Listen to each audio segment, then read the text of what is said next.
Bismillahirrahmanirrahim. Assalamualaikum warahmatullahi wabarakatuh. Perkenalkan, nama saya Sipan Najah Febrianti dengan NPM 102200011 dari kelas C1 Prodi Akuntansi STI STMB Bandung Business School.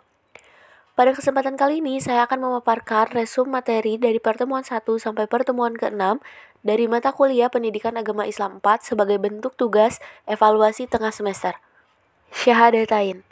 Syahadatain dalam bahasa Arab mengandung dua makna, yaitu yang pertama, makna musytarak. Semua makna yang terkandung dalam kata tersebut secara bersamaan, akan tetapi harus diartikan dengan arti salah satunya. Dalam Al-Quran, kata syahida memiliki arti yang berbeda-beda tergantung pada kalimat yang mengikutinya. Yang kedua yaitu makna muradib, beberapa lafaz yang menunjukkan satu arti. Dalam Al-Quran, kalimat syahidah memiliki persamaan kata atau muradib, seperti proklamasi atau pernyataan, sumpah, dan pengakuan atau ikrar. Sedangkan menurut makna syar'i, syahadatain yaitu suatu pernyataan yang diucapkan oleh lisan setelah dibenarkan oleh hati pada saat melaksanakan rukun atau syariat Islam yang pertama. Secara syar'i, syahadatain memiliki makna yaitu ikatan akidah dan perjanjian. Perjanjian sendiri terbagi menjadi dua, yaitu sumpah setia dan sumpah atau janji. Kelompok orang yang memenuhi sumpah atau janji disebut mutakin, yaitu orang bertakwa. Mukminin, orang yang memelihara amanah. Musyolin, orang yang menegakkan syahadah. Dan ulul albab, yaitu orang yang memenuhi perjanjian. Sedangkan kelompok orang yang melanggar sumpah atau janji disebut orang-orang kafir dan orang-orang fasik. Kedudukan syahadatain dalam syariat agama Islam. Syahadatain adalah syariat Islam sama seperti syariat sholat, zakat, puasa, dan haji. Kedudukan dua kalimat syahadat dalam syariat Islam merupakan prinsip dasar yang menjadikan penentu keabsahan dan diterima atau tidaknya suatu amalan. Adapun kedudukan syahadatain dalam Islam yaitu yang pertama sebagai rukun pertama rukun Islam. Tidak sah seseorang melaksanakan syariat Islam apabila belum melaksanakan syahadatain. Yang kedua, perwujudan al-wala dan al-bara. Kalimat la ilaha illallah terdiri dari dua pernyataan, yaitu la ilah dan illallah. Selain menolak sesembahan selain Allah, sekaligus juga mencabut loyalitas dan ikatan atau akidah. Penolakan dan pencabutan loyalitas inilah yang disebut al-bara. Kalimat la ilaha illallah adalah sikap menerima. Hanya Allah sebagai sesembahan sekaligus juga penerimaan ikatan dan loyalitas kepada Allah. Inilah yang disebut al-wala.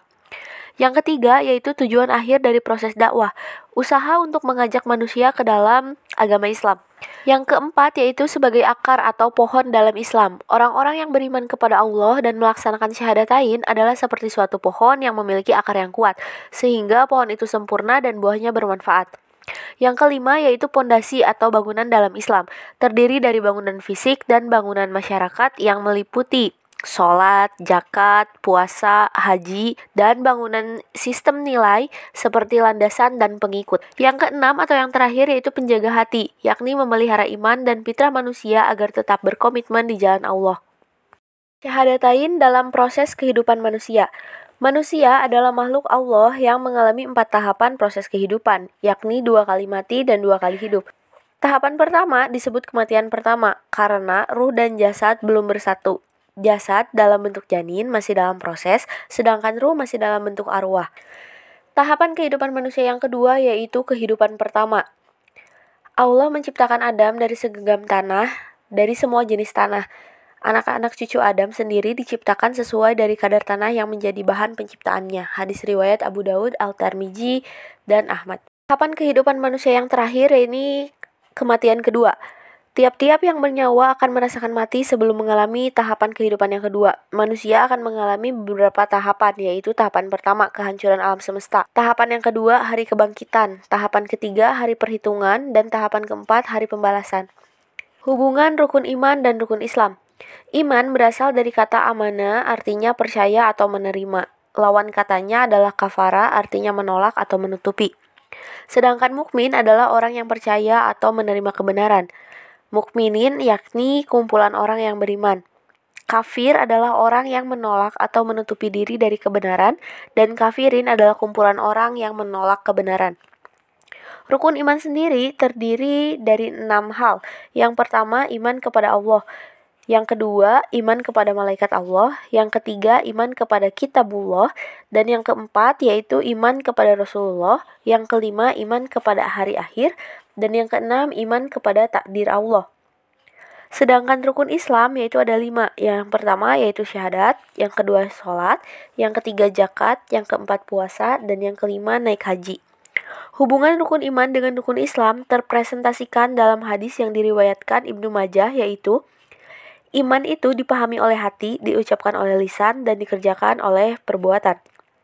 Sesuatu yang dibenarkan oleh hati adalah suatu keyakinan yang utuh, yaitu yang terdapat pada rukun iman. Jadi, iman itu akan terwujud apabila dengan melaksanakan rukun Islam. Iman tanpa Islam tidak bermakna apa-apa. Surga hanya diberikan Allah kepada orang-orang yang beriman dan beramal soleh. Fungsi syahadatain. Fungsi syahadatain dalam risalah ini adalah kegunaan atau pengaruh pelaksanaan syahadatain terhadap kehidupan seseorang atau individual maupun terhadap kehidupan masyarakat atau sosial. Ahamiyah syahadah, kepentingan bersyahadah, yakni dasar rukun Islam dan tiang untuk rukun iman. Makdol ila Islam, pintu masuk ke dalam Islam. Sahnya iman seseorang adalah dengan menyebutkan syahadatain. Kholaso ta'lim Islam, kepahaman Muslim terhadap Islam. Kepahaman Muslim terhadap Islam bergantung kepada pemahamannya pada syahadatain. Asyashobul inkilab, dasar-dasar perubahan, yakni syahadatain mampu merubah manusia dalam aspek keyakinan, pemikiran, maupun jalan hidupnya. Hakikat dakwah Rasul. Setiap Rasul semenjak Nabi Adam alaihissalam hingga Muhammad SAW membawa misi dakwahnya adalah syahadah. Dakwah Rasul senantiasa membawa umat kepada pengabdian Allah. Fadaitul adim, yakni ganjaran yang besar. Ganjaran dapat berupa material maupun moral, misalnya kebahagiaan di dunia dan di akhirat, rezeki halal, dan keutamaan-keutamaan lain. Hakikat syahadatain.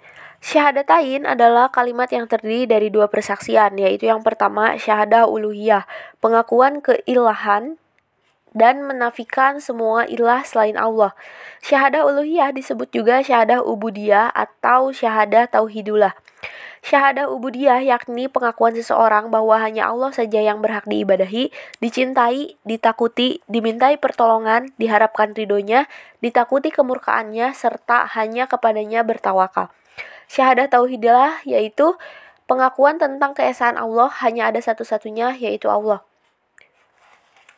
Yang kedua yaitu syahadah kerasulan, pengakuan terhadap kerasulan Nabi Muhammad SAW.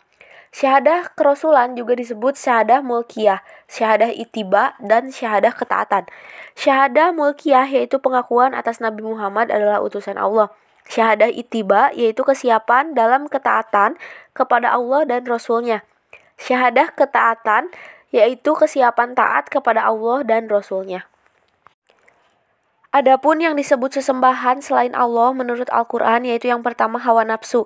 Orang yang menyembah hawa nafsu artinya dia melakukan segala sesuatu karena atas dorongan hawa nafsu semata. Yang kedua para nabi dan malaikat, dan tidak menyuruh kamu menjadikan malaikat dan para nabi sebagai Tuhan. Quran Surat Al-Imran ayat 80. Yang ketiga rohib atau ulama, berawal dari kecintaan menjadi pengkhultusan. Yang keempat yaitu jin dan setan, dan mereka orang musyrik menjadikan jin itu sekutu bagi Allah, padahal Allah lah yang menciptakan jin-jin itu. Quran Surat Al-An'am ayat 100. Yang kelima yaitu manusia, dan barang siapa di antara mereka mengatakan sesungguhnya aku adalah Tuhan selain kepada Allah, maka orang itu kami beri balasan dengan jahanam. Quran Surat Al-Anbiya ayat 29. Dan yang terakhir yaitu berhala dan togut. Berhala yaitu penyembahan kepada benda-benda, dan togut sesuatu yang dijadikan sesembahan selain Allah. Sekian yang dapat saya sampaikan, mohon maaf apabila ada kesalahan. Semoga kita semua selalu berada dalam lindungan Allah Subhanahu wa Ta'ala. Stay safe and stay healthy everyone. Wassalamualaikum warahmatullahi wabarakatuh.